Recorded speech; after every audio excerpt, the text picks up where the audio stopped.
Salve, salve, meus amigos! Hoje mais um episódio da Blink Talk. Eu me chamo Diego Pacatuba. Eu me chamo Arthur Reis. E hoje vamos conhecer a história de um cara que começou lavando carros, se destacou nos feirões e com coragem e muito trabalho se tornou dono da sua própria loja de veículos. Já passou por diversos trabalhos, de despachante a gráfica, até tomar a decisão ousada de largar a estabilidade e empreender no setor automotivo. Começou com um único carro, com a ajuda da família, e hoje lidera uma estrutura sólida, com uma equipe, credibilidade e uma trajetória marcada por esforço e visão. Uma jornada de superação e atitude. Seja muito bem-vindo ao Blink Talk. Cara, primeiramente, te agradecer pela sua vinda aqui. Eu acho que só em você estar pensando em empreender no nosso país, você já é um vencedor, principalmente com todas as dificuldades que a gente tem aqui como para ser empresário, né? E não só ser empresário, mas o setor que você lida, que é um setor automotivo, que faz basicamente tudo girar, é difícil mesmo. E vamos lá. Você disse que começou como lavador de carros, né? Começou vendendo mais que os próprios vendedores nos feirões. O que você acha que te destacava já naquela época? Caraca, perseverança, irmão. Pô, 2004, 2005, trabalhava numa loja de carro. Meu irmão me chamou para trabalhar lá para lavar carro, né? Vinha de office boy, acabou o contrato, fui lá lavar carros. E em 2004, 2005 tinha muito feirão ali no pavilhão de Carapina e eu tinha que lavar os carros. E o acordo é, lavou os carros, os vendedores todos estão com o cliente, aí você pode atender. Então eu ficava ali chegava cedinho, lavava os carros, ficava só esperando. Cada um pegou seu cliente lá, eu ia lá e começava a tentar vender, né? E comecei a aprender, olhava demais, sempre ficava vendo o método que eles usavam, a estratégia. E aquela situação da gente ser brasileiro, né? Dá um jeitinho aqui, né? Acaba entendendo o lado de lá da pessoa também, né, que quer comprar. Isso eu acho que acabava me destacando em viver o que a pessoa também está querendo comprar ali tem, né, a necessidade. E graças a Deus conseguia vender e chegava a vender até mais que os vendedores, né, os próprios vendedores da loja, que incomodava muito eles, né. Mas era bacana. Teve alguém que você se inspirou na hora de que você estava vendendo? Porque você começou como lavador. Sim. E aí você olhava assim e falava, pô, o Arthur vende bastante, vou tentar olhar como é que ele faz para tentar pegar a manha. Cara, tinha muito vendedor bom na época, velho. Muito vendedor bom. E, pô, os caras eram fera. Já vinha ali tinha doutorado já na área, eles sabiam o que estava fazendo. Então eu sempre olhava. Eu sempre aprendi as coisas olhando. Era muito visual. Sempre tirava o melhor das pessoas ali e tentava agregar na minha vida. Top. Sempre uma pessoa tem aquele tópico, aquela coisa que você pode tirar daquela pessoa de bom, né? Sempre tem aquela pessoa. Isso aí. E qual foi aquele ponto de virada de chave? Eu falei, cara, eu vou mudar de vida. Cara, então, digamos que eu não tive muita escolha.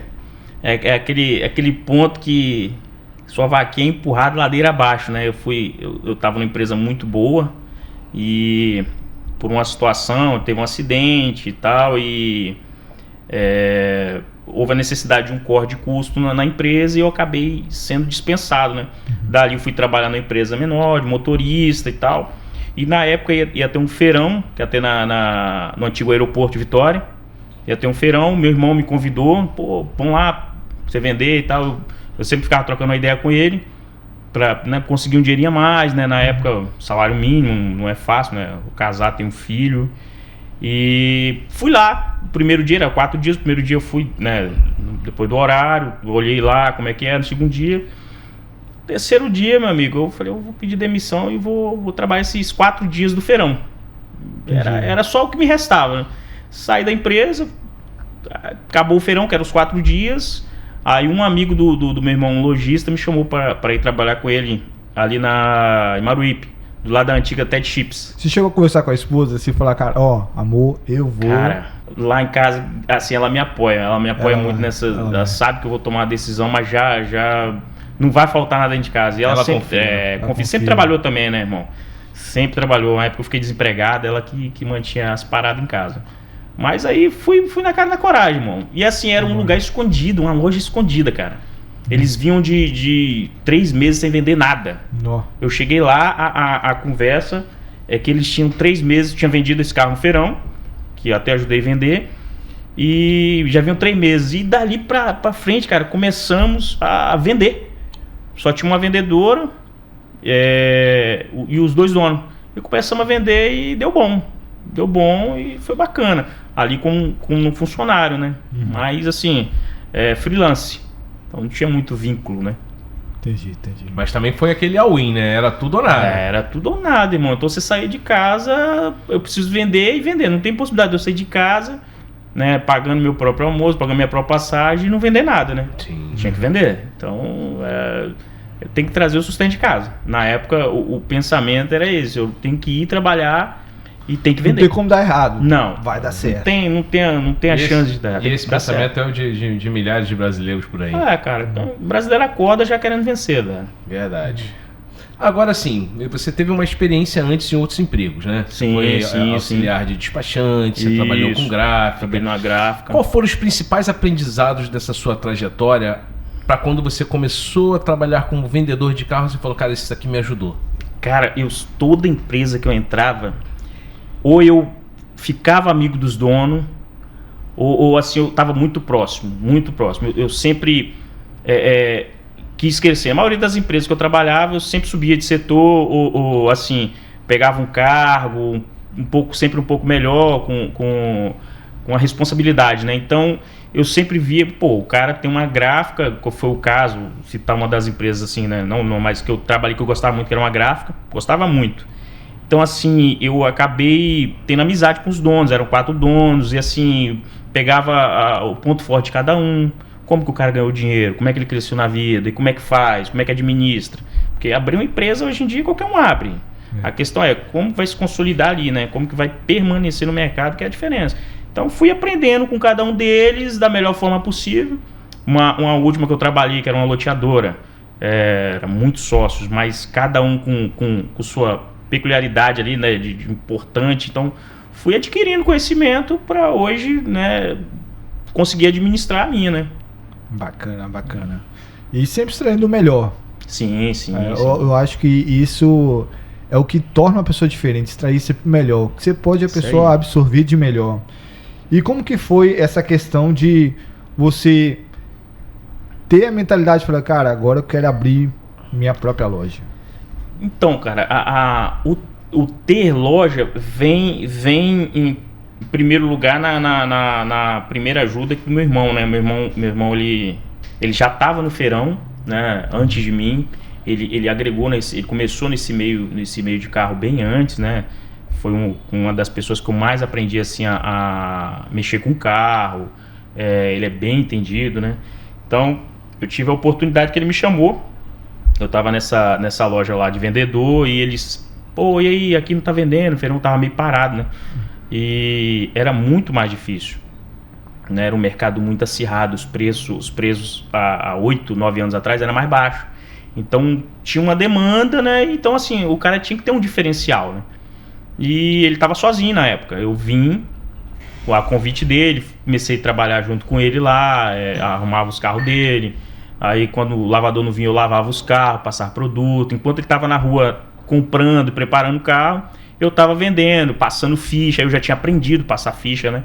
Que na época eu pagava a menina, né? Dava uma ajuda a ela lá para ela passar minhas fichas, né? Ela tinha mais propriedade, né? Que em 2004, assim, as fichas não eram igual hoje. Hoje você trabalha com scoring, né? Vai lá, digita o CPF e te dá tudo. Antigamente não os bancos te davam uma tabela com códigos, então você tinha que lançar o código cada quantidade de vezes.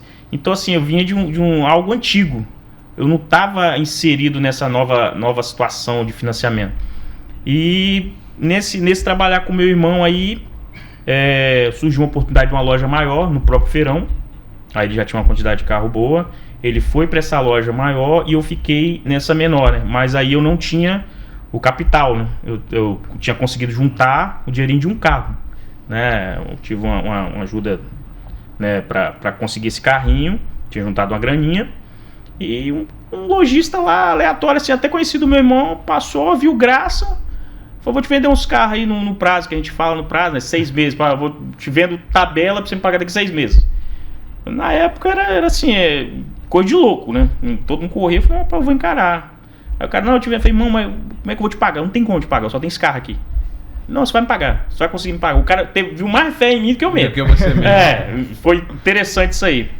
E, cara, ele me vendia uma pancada de carro, mano. Não era assim, 1, 2, ele vendia 5, 6, 7 carros e dava os 6 meses. Aí eu vendia os carros, virava logo, né? Já pegava o capital. Usava o capital, você sabia que você tinha prazo para poder administrar. Isso aí, 6 meses. Juntava a grana, ficava com lucro, devolvia o capital para ele lá, o valor que tinha pago.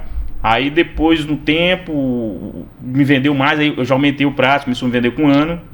Onde você tinha muito mais tempo, mais propriedade para, né? Aí a loja já estava um pouquinho mais estabilizada, contratei mais um funcionário, aí já não estava sozinho mais. Aí essa minha lá atrás que trabalhava comigo veio trabalhar comigo também. Então, assim, já tinha uma situação bem arquitetada ali, uma empresa que estava começando a consolidar, né? E, cara, hoje um dos meus melhores amigos, esse cara me ajudou muito, mas muito mesmo. O Marquinhos da Marcon Veículos. Cara, excepcional. Não tem nem uma vírgula pra falar. Nem que queira falar mal consegue. Cara, né? não consegue. Você não consegue ficar com raiva dele, irmão. Onde ele te vê, ele te dá um tapa nas costas. Então, um cara que não tem como. Mas foi assim uma grande oportunidade. Logicamente, a gente sabe que primeiramente na vida nossa vida tudo é Deus, né? Sim. Primeira coisa foi lá atrás, na oração que eu fiz a Deus com a oportunidade de crescer na vida, né? Que acho que todo brasileiro quer uma oportunidade. E a gente precisa agarrar ali com unhas e dentes, né? E eu tive essa oportunidade e foi dando certo. Teve lá seus pontos bons, seus pontos negativos, mas a gente foi caminhando. Verdade. E às vezes as pessoas não entendem o significado de oração, né? É orar mais ação. Não é só orar, né? E fazer a sua parte também. Não. Então, assim, você teve pessoas que te ajudaram, né? Sim. Que Deus colocou ali no lugar. Isso foi bacana. Eu ouço muito de lojistas, amigos, pessoas que eu conheço, que o boom de venda de carros foi no governo Dilma em 2008, onde tinha uma facilidade muito grande e as pessoas estavam conseguindo financiar até 100% do veículo. Isso de fato trouxe para você também uma alavancagem maior, um capital maior, ou isso para o seminovo não foi tanto assim? Cara, então 2008 eu não estava no mercado, né? Eu trabalhava com outras empresas. Mas assim, ao meu ver, foi um ano bom, né? Na verdade, tudo que envolve, né, esse partido, digamos assim, estava facilitando as coisas naquela época, né? Abre com a mão, pega com a outra, enfim. Mas época de venda mesmo, por incrível que pareça, a pandemia foi uma época que mais vendeu carro. É inacreditável isso, mas foi uma época que se vendeu muito carro. Uma época que a pessoa pensava assim, eu vou fechar minha loja pela pandemia. A gente tinha uma outra loja, que era um ateliê, que foi assim, muito difícil na época, precisou ser fechada, né? Porque não tinha como se abrir, né? Só que a loja de veículos eu mantive, e foi uma época que a gente teve um retorno muito bom. Hoje, se for pensar, foi o ano que eu mais vendi carro. Foi a época da pandemia. Mas assim, hoje, se for ver em questão de juros, né, tá muito mais alto do que tava antes. A taxa Selic que tá hoje tá muito alta. Fica muito difícil de você financiar um veículo. Eu digo porque eu dei uma pesquisada antes, e desde 2008 foi o ano que vendeu 3,750 milhões de carros no ano. Zero que a gente está falando. Então de lá para cá ainda não conseguiram retirar esse número. Mas verdade, a quantidade de veículos que foram seminovos de transferências na época da pandemia foi muito grande. Sim. Eu acho que as pessoas pensavam assim, eu preciso ter um veículo para me locomover, porque se der algum problema... Mas esse foi o pensamento. Eu não posso, né? E assim, é um achismo, tá? E aí, se vocês não concordarem, podem me criticar. As pessoas, quando estão entendendo a vida e a morte, ou vendo algumas pessoas se perdendo, eles passam a entender que aquilo que tem guardado, ou aquele dinheiro, nada mais é do que um papel ou uma questão de que a vida passa tão rápido que se você não aproveitar aquilo, daqui a pouco pode ser você que está sendo enterrado e o seu dinheiro fica para trás. Então, por que não investir em algo que eu vou poder aproveitar? Então, muita gente acabou pensando assim. E agora a gente vai entrar num assunto, Marcílio, que eu acho que todo mundo que está ouvindo a gente vai entender, que é carros. Lista pra gente aí o seu top 5 de melhores carros ali que você fala, esse eu compro de olho fechado, balde, né? Vendo assim, pode vir aqui comprar que você não vai ter dor de cabeça. Aí a gente vai, o brasileiro quer, né? Economia e preço. Cara, hoje em dia eu acho que qualquer loja, né, que queira girar um capital rápido vai ter Celta. É uma fórmula que não tem como dar errado. Celta, Fiat Uno, velho de guerra, aqueles quadradinhos ou os mais novos. Gol, ainda continua vendendo muito. Gol, Voyage, são carros que vendem muito. Carro que a gente não ganha dinheiro é Corolla. Não tem jeito de você ganhar muito dinheiro com Corolla, né? A margem já é curta. Mas também gira, né? Gira. Aí a gente vai trabalhar com os carros premium. Mas o que hoje movimenta mesmo o comércio são os utilitários. Aí você vai para Celta, Fiat Uno, Voyage. São carros assim de venda muito rápida. Digamos que é o que vai fazer girar. Logicamente você vai ter outros veículos no seu estoque, mas que não vendem tão rápido. Mas a gente iria mais isso aí. Sandero sai muito. O carro ganhou muito comércio bom, o Sandero e o Logan. Principalmente por questões de aplicativo, né? Então, sim. Agora o inverso, né, Arthur? O que a gente evita? Aí pegou. Eu só vou citar um pra... o carro que não tem na sua loja, se falar Peugeot. Mas será que o Peugeot ainda não tá muito naquele... Não, mas a gente tá falando dos Peugeot antigos. 208. Os 207, 8, 6. Eram bombas, né? Porque agora eles são fabricados pela Fiat, né? É a mesma montadora. Então, os novos agora você já tem uma nova tecnologia, uma avaliação, né, melhor, né? Muitas pessoas entendidas de veículo que acabam fazendo as avaliações, jogando lá no YouTube, até pra gente ter uma referência, né? Mas o Peugeot eu evitaria. Peugeot. Eu tô com o Carlos aqui no chat, o Carlos tá falando assim, você disse sobre o Peugeot, né? E a Citroën, fica muito próximo? Obrigado, Carlos. Então, Citroën eu só não teria o C4 Palace antigo na minha loja. O C3 já vai... O C3zinho... Cara, eu acho que qualquer carro, aí a gente volta até para um Peugeot, qualquer carro é conservação. Você pode... Vou dar um exemplo aqui. Ninguém gostava do Gol 16 válvulas. É um fato. Um carro que deu muito errado. Mas eu logo no comecinho lá, eu já peguei um carro que você fala assim, caraca, melhor que o Corolla. O carro tá muito, muito conservado. Né? Então, assim, tudo é conservação. Mas são marcas que tendem a dar problemas. Citroën tem muito problema de arrefecimento, né? Mas é aquele negócio, clima quente e o carro realmente ferve um pouquinho mais. Mas são carros bons. Aquela, não sei se você já ouviu essa expressão, Arthur, aqueles carros que a gente fala que são duas alegrias, né? Você compra e a outra quando vem. Não, mas são carros bons, Eu falei pro meu irmão, Cláudio, você tá me ouvindo aí? Eu falei, não compra o Peugeot. Comprou? Você achou que era uma boa oportunidade? Tá casado com o carro até hoje. Vai lá que a gente troca. Dá um jeitinho. Não, mas não comprou lá com você não. Duvido que se comprasse com você, saía de lá com o Peugeot. Uma outra pergunta aqui. Tem alguns veículos que eles acabam vindo com alguns recalques ou alguns probleminhas, né? Aqui tem o André tá citando Jeep até que ano evitar? Jeep Renegade. Cara, vão entrar só na questão do recall. O recall não era obrigatório, né? O recall alguns anos atrás podia ter em qualquer carro, né? Mas assim, você conseguia transferir, fazer o trâmite normal. Hoje você não consegue transferir um carro. E o carro com recall você tem que levar na concessionária no prazo deles, fez o recall, você traz o carro e espera baixar. Eu tô com um carro que vai fazer 1 mês e meio que o recall não baixou. Então assim, eu não consigo fazer nada. Hoje é obrigatório, se tiver recall, e você pode até ser preso. O carro pode ser apreendido numa blitz.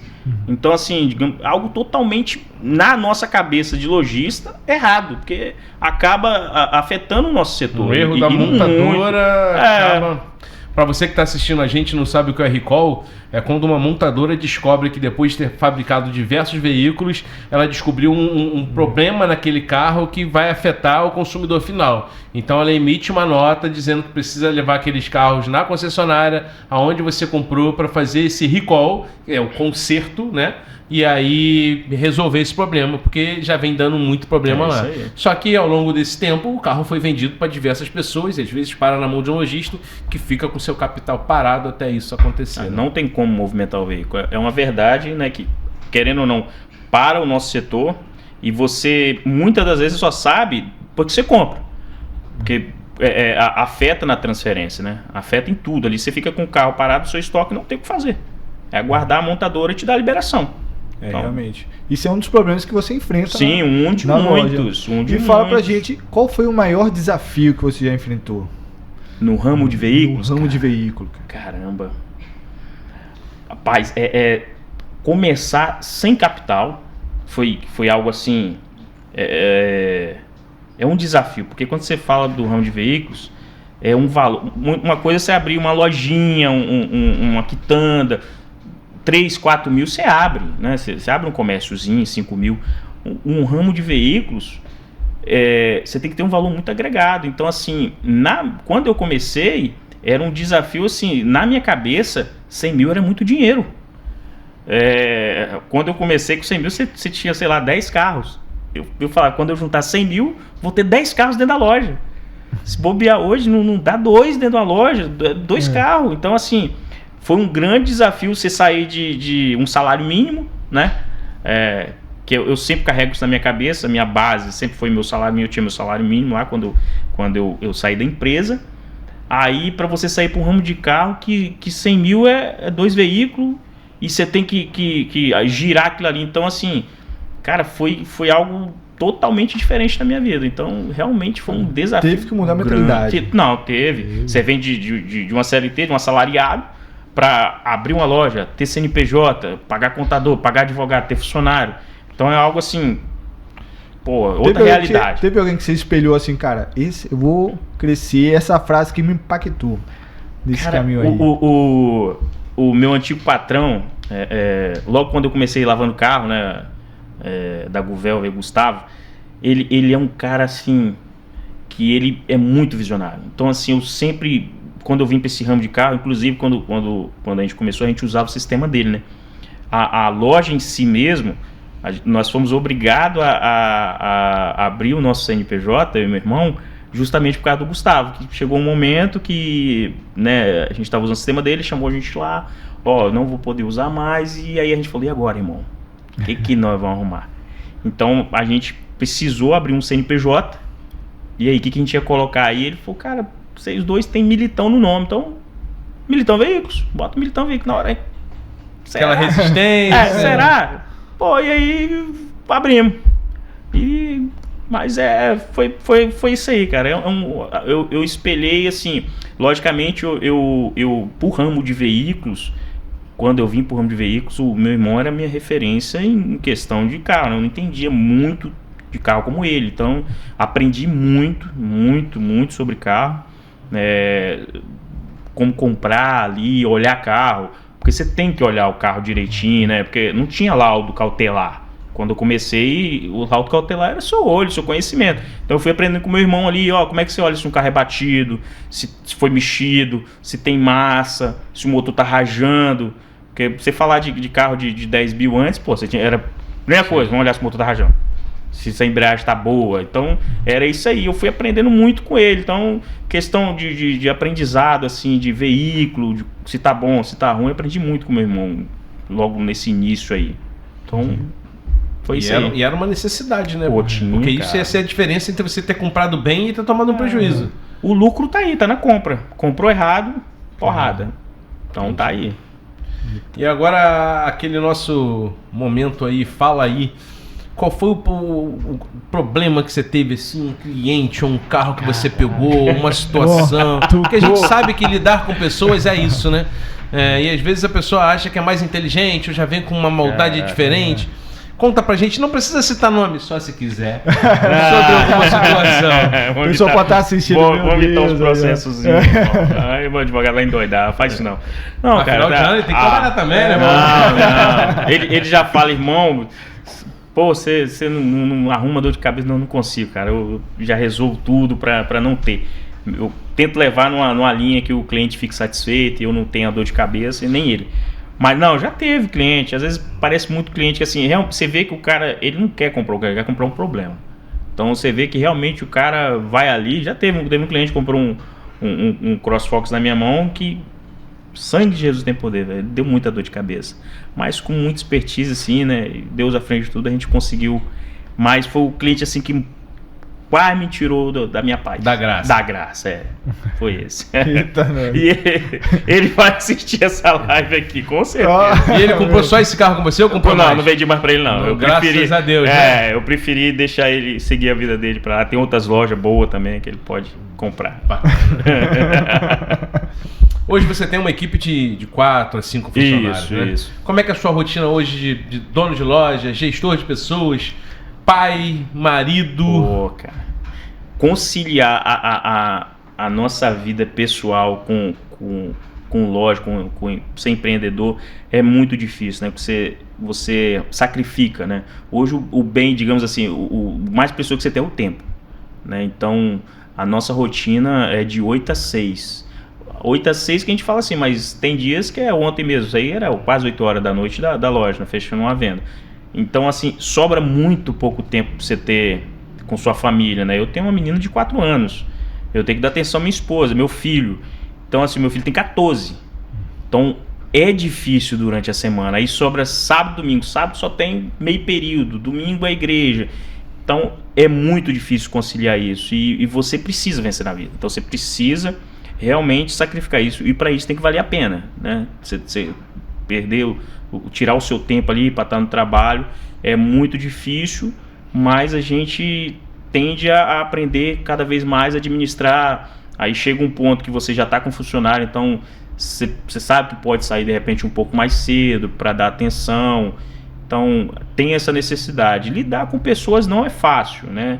A gente tem ali 4 pessoas com pensamentos diferentes, né?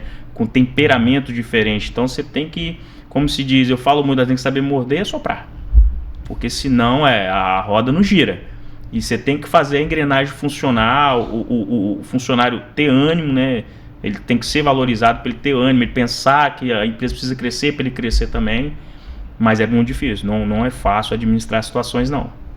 A gente acredita. E tem que ter aquela gestão de tempo, cara. Tem, cara. Tem que estar bem alinhado. E que você acredita ser essencial para vender bem, ainda mais no seu ramo competitivo lá de carro. Cara, você tem que ter uma boa resiliência. Você tem que entender o que o cliente precisa. E ali dentro as suas mercadorias, né, da melhor forma possível.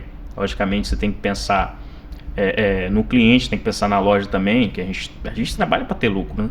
Mas um bom vendedor, ele tem que entender o cliente, ele tem que se colocar no lugar do cliente, entender a necessidade da família. Nem sempre o cara que vai comprar um carro, ele sabe o que ele quer. Então assim... Eu creio que é uma grande maioria. Não, sim. Então, se for igual você chegou lá, se eu quero isso aqui mesmo, tá bom. Mas tem cara que não sabe, então assim, te exige de um vendedor uma capacitação melhor. Então, dificilmente eu contratava vendedores já com experiência. Você preferia pegar ele e moldar o seu estilo? Sempre peguei, e durante esses anos já passou muitas pessoas por lá. Acabam que depois saem, né? Porque já vão estar treinados. Mas a maioria deles eu preferia treinar conforme eu aprendi, né? Porque quando você entra dentro de qualquer estabelecimento, você quer ser tratado como único, né? Quer ser tratado bem. Então eu sempre fico de olho como os clientes estão agindo com os funcionários, como os funcionários estão agindo com o cliente, o que está faltando para acontecer aquela venda ali, se está vindo o vendedor está deixando a desejar ou não. Mas assim, eu sempre tento moldar a melhor forma possível para o atendimento ser muito bom com o cliente, né? E como é que você enxerga essa questão de hoje você está num feirão onde tem diversas outras pessoas também vendendo carros e você vê que ali é uma selva? Sim. Né? Tudo bem, a pessoa entra no feirão, geralmente, não tem exceção, mas com o intuito de olhar, com interesse em comprar, pode ser naquele momento ou mais à frente. Só que aí, se o cara for a última loja, por exemplo, ele tem que passar por diversas antes. É uma das últimas. Né? E o cara vai olhando ali, vai olhando. Como é que você vê isso? Você acredita que esse é um bom modelo? Porque por ter diversos carros ali, existe a possibilidade para todo mundo? Ou se você pudesse fazer diferente, você faria uma loja solo em um local estratégico? Cara, então, os feirões começou, não tem muito tempo, tem alguns anos, mas assim, né, digamos que 10 anos para cá. Antigamente era só loja de rua, e uma determinada data no ano, geralmente final de ano ou 2 vezes no ano, tinha feirões, um feirão, né, que eles se juntavam, a maioria das lojas, num lugar só. Pegaram essa concepção e abriram feirões. Hoje, se eu não estou enganado, tem 4 ou 5 aqui no Espírito Santo. Então, assim, é uma guerra. Lá no feirão que eu tenho Selva, loja, são 24 lojas. Eu sou quase a última. Eu já tive no início, né? A gente tínhamos 2 lojas no feirão e acabamos aderindo para ficar com uma só. Então, assim, se você parar para pensar, você é a última, né? Só que eu fico do lado do estacionamento interno, tem um externo, tem um interno. Mas geralmente a pessoa vem do iniciozinho, né? Sim. Olhando, então assim, o cara já chega lá na frente, se pegar um vendedor bom, ali mesmo se encerra. Vem cá, entra aqui, é muito difícil. Senta no carro. Hoje na metodologia de venda hoje, se você não tiver um tráfego pago hoje, um Instagram, um marketplace, se você depender só da venda porta a porta ali, você não sobrevive. Não sobrevive, né? É muito difícil mesmo. Hoje a gente tem que colocar ferramentas que nos trazem o cliente. E ainda tem um risco, que mesmo colocando isso aí, o cliente vem, através do meu anúncio... primeiro pode pescar ali ainda. Já aconteceu. De fechar lá no inío. Imagina. Então é muito difícil. São 24 lojas... Seria um pegar assim, ó, fala Militão para desconto de X%. Aí, cara, mesmo assim, ali tem aquela dificuldade, falando, não, vem cá que eu também te dou 5%. Falei, não, eu vim aqui, eu tô procurando Militão Veículos. Não tá aqui mais não. E o cara comprou lá mesmo. Ih, já saiu, né? Já saiu. Acontece, cara, acontece. E como é que você ainda vê esse mercado automotivo hoje? O cara que tá pensando em empreender, o cara fala, eu gosto de carro, eu quero vender. O que você fala para essa pessoa?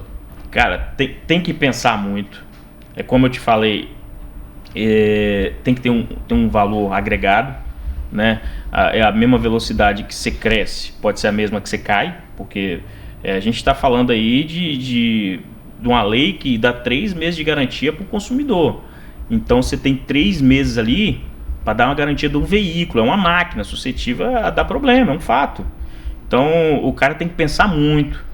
Tem que arquitetar tudo, entender que não é só pegar um espaço e colocar um carro dentro, né? Você tem que ter uma equipe, você tem que ter contador, advogado, você tem que ter sistema. E isso tudo demanda dinheiro. Então, tem meses que se você não vender nada, você entende que você já abriu o mês, iniciou o mês com um custo alto. Então, é diferente de você abrir um comércio que assim, você bota as mercadorias ali, você não tem tanto custo. Vender bem, o carro não. Mexer com carro é bom, é um mercado bem acirrado, tem uma rentabilidade boa, te dá um poder aquisitivo muito bom, mas precisa ser bem analisado antes da pessoa ingressar. Mas quem puder e tiver oportunidade, cara, eu aconselho a abrir, é muito bom, mas a ressalva da pessoa pensar bem. Vai sentir o gostinho, ver se é isso mesmo, né? Isso aí. Conversa com 1, 2... E olhando para tudo que você viveu até aqui, que conselho você daria para quem está começando? Aquela pessoa sonhadora, está começando com pouco, independente do setor que ela queira, mas ela tem um sonho de largar a CLT e ser empreendedora. Calma aí, olha para essa câmera aqui e fala. Vai ser... Cara, então, eu vou falar por experiência própria, né? Viver o sonho é bom, né? Quem trabalha no que gosta, ele não se cansa, né? Ele vive um sonho. Eu acredito que seja vantagem sim a pessoa, mas entrar de coração, entrar com os 2 pés ali, porque às vezes a pessoa quer abrir uma empresa, mas ainda tá, mas lá eu ganhava mensal e tal. Não, entra achando que vai dar certo, bota Deus à frente e crê que vai dar certo, que no final tudo dá certo, cara. Aí. Bacana. A gente já está chegando ao final aqui, mas a gente tem algumas perguntas ali que são bem clichês que a gente faz aqui, né? Todos os convidados que vêm aqui. Dessa vez é uma pergunta diferente, que eu acho que o Arthur ainda não viu e eu estou trazendo de primeira mão aqui para você. Aí, ó. E vai te gerar um pouco de reflexão, tá? Inédito. Se o arrebatamento fosse domingo, e aí você soubesse que o mundo estava acabando, você ia estar subindo, e a pergunta que te fazem é: tudo que você viveu até agora, valeu a pena? Valeu. Momentos bons, momentos ruins. Tudo valeu a pena. Até os momentos ruins foi bom para moldar meu caráter, né? Foi muito bom ter uma família excepcional, 2 filhos, uma filha, um filho, uma esposa assim que me acompanhou nessa trajetória toda, né? A minha adolescência, quando eu era mais jovem com ela, não foi fácil. A gente passou perrengues, não foi fácil chegar onde a gente chegou, né? Mas valeu muito a pena, cara. Muito a pena. Eu creio em Deus que tudo que eu vivi foi determinado por Ele. Bacana. E a gente está aqui numa viagem no tempo, você está 30 anos à frente. Qual é o recado que você deixaria hoje para sua filha de 4 anos, para o seu filho de 14, que vai assistir isso aqui daqui a 30 anos, para sua família? Cara, o tempo, meu irmão. O tempo assim que eu precisei sacrificar para estar onde eu tô hoje, onde eu vou estar daqui 30 anos, né? Eu sei que para eles vai fazer muita falta, isso é um fato. Eu tenho essa consciência que eu sacrifico. Então, quando eu saio de casa para ir trabalhar, eu dou o meu melhor, porque eu sei que eu tô ali, tô tirando o tempo deles, meu tempo de qualidade com eles. Então, fiz o que eu pude, né, para hoje, né? Hoje, eu daqui 30 anos, eles terem uma vida boa, que eu não tive financeiramente, digamos assim. Eu tive uma vida muito boa com os meus pais, educação muito boa, bem corrigido, mas financeira muito boa. É isso que hoje eu tento fazer, é dar o melhor para eles, para minha esposa, para os meus filhos, para que lá na frente a gente possa ter uma vida confortável, né? E disso tudo também eu cumpri meu propósito, né? A gente poder dizimar, poder dar o melhor na igreja também, porque é um dos pontos principais de eu ter tido loja também. Mas é isso aí, o tempo que eu perdi lá atrás, que eu precisei sacrificar, que eles entendam que foi necessário para a gente estar onde está hoje. Bacana. Uma frase que te marca, que você fala assim, essa frase para mim mexe comigo. Perseverança, cara. Perseverança. Eu tive que perseverar muito, eu tive que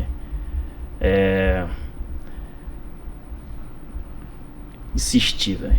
Muitas das vezes eu bati na tecla, dava errado e pensava, não, foi Deus que abriu a porta, ele vai ser fiel para cumprir. Mas já teve vezes assim de eu falar, pô, tem que perseverar, senão eu vou desabar, eu vou parar, e Deus me sustentou. Então é perseverança mesmo, ter fé e perseverança.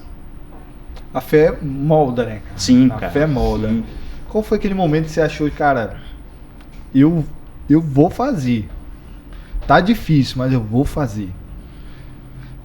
Foi no começo, foi mais a metade, não, cara, foi na pandemia. Quando você falou assim, virei, né? Deu certo. Cara, foi depois de... Valeu a pena. Foi depois. No começo, não foi fácil, foi difícil, logicamente, mas eu acredito que para a maioria das pessoas que viram empreendedores, eu acho que esse meio do percurso aí, que é onde, como eu falei, é um valor alto agregado, que as pancadas vêm, que aí tem o risco dessa roda gigante, né? Às vezes tá lá em cima, às vezes você tá lá embaixo. Então, quando você tá lá embaixo, vai parar?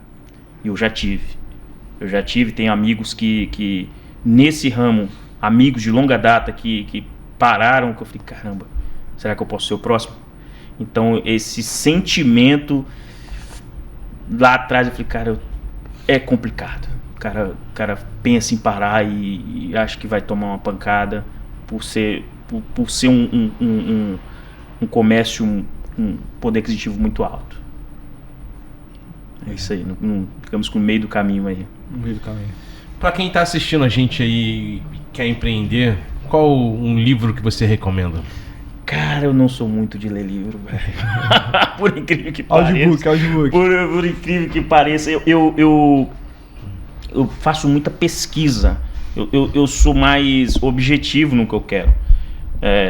Quando eu queria conquistar alguma coisa, seja foi o meu terreno, ter a casa, eu sempre pensei em dar pancadas, né? Quando eu comecei, eu peguei minha motinha, vendi, peguei aquele dinheiro, já agreguei num negócio ali. Você não tinha acesso à internet, então era mais difícil, né? Hoje, com acesso à internet, quando eu quero alguma coisa, eu começo a pesquisar o que eu quero ali, como fazer, o que fazer. Então, assim, eu acho legal quem lê, é bacana. Eu não sou muito de ler, mas eu gosto de ouvir palestras. Se tem uma pessoa que eu sei que se deu bem na vida, é entendida, eu paro para ouvir. Então, o ouvir, né, às vezes não, sempre te traz mais sabedoria. Então, eu ouço pessoas que cresceram, também ouço as pessoas que deu errado na vida, porque dali eu consigo tirar um aprendizado de como não fazer aquilo ali, e os que se deram bem de como eu avançar mais ainda daquele ponto. Livros eu não li muito, cara, mas assim, não por falta de oportunidade, né, mas por ser muito objetivo nas coisas que eu quero mesmo. E um filme ou uma série que você fala assim, isso aqui me motivou? Cara, eu assisto muito série. Eu assisto muita série, cara. Eu assisti muito aquele Suits, né? Suits, cara. Aí dali sua mente vai longe, velho. Vai longe, porque tem a ver, né? Do que você fazer para dar certo, de como aonde dá para você ir para dar, né, para dar tudo certinho ali, andar. Então, essas séries de advogados, séries policiais, até de empreendedorismo mesmo, eu gosto de assistir, porque eu assisto muita coisa voltada porque eu quero. Quando eu quero desligar um pouquinho, aí vamos pro dorama, né? Agora tá na moda o dorama. Verdade. E para finalizar, uma pessoa ou uma personalidade que você se espelha? Que eu me espelho, cara? Caramba. Pô, Deus levou meu pai.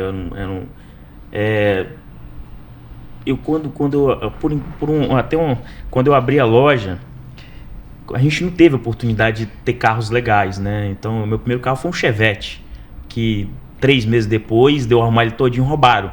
Achei ele numa lagoa já todo depenado. Depois tive um Escortezinho velho, dor de cabeça. Quando eu passei a ter uns carrinhos legais, eu levava pro meu pai olhar, cara. Caraca, aí pra mim era uma referência assim. Fui criado por uma doutrina pesada. Meu pai ele não dava mole, não. A gente era bem corrigido, somos em 7. E todos eram corrigidos na pancada mesmo. Quando a gente é pequeno, a gente acha errado, né? Depois de grande, você fala assim, caramba, meu pai foi um guerreiro. Então, assim, meu pai era uma referência. Meu pai e minha mãe é uma guerreira, irmão. Uma guerreira que você olha e se fala assim, caraca, velho. Mas os dois foram referências pra mim. Referências mesmo de juventude, né? Hoje, graças a Deus, com família formada. Ainda tenho minha mãe, Deus levou meu pai, né? Recolheu ele. Mas, pô, meu pai e minha mãe foram uma referência pra mim. Bacana, honrar pai e mãe sempre. Sim. Marcílio, um exemplo, né? É isso, gente. Obrigado pela sua presença. Eu que agradeço. Né? Que você possa vir aqui mais vezes, o espaço está aberto para você. Te desejo muitas vendas nesse final de ano, que você possa estar aí vendendo, abençoando cada vez mais famílias, que você possa estar cada vez mais crescendo e trazendo a sua alegria e esse seu carisma para cada pessoa que possa te conhecer. Top demais, gente. Tá? Eu que agradeço a oportunidade aí. E é isso, gente. Obrigado. Fica até a próxima. Aqui embaixo vai estar lá o Instagram, Militão Veículos e Marcílio Militão. Segue a gente lá. Falar do nosso patrocinador. Exatamente. Use Amarilis. É o nosso Instagram do nosso patrocinador. Use Amarilis. São roupas de alfaiataria feminina de qualidade. Entregas em todo o Brasil. Fica aqui em Morada de Laranjeiras, em Serra. Não perca a oportunidade de dar uma olhada. Use Amarilis e com o cupom BlinkTalk tem 10% de desconto. Olha aí. Tá bom? Até a próxima. Um abraço.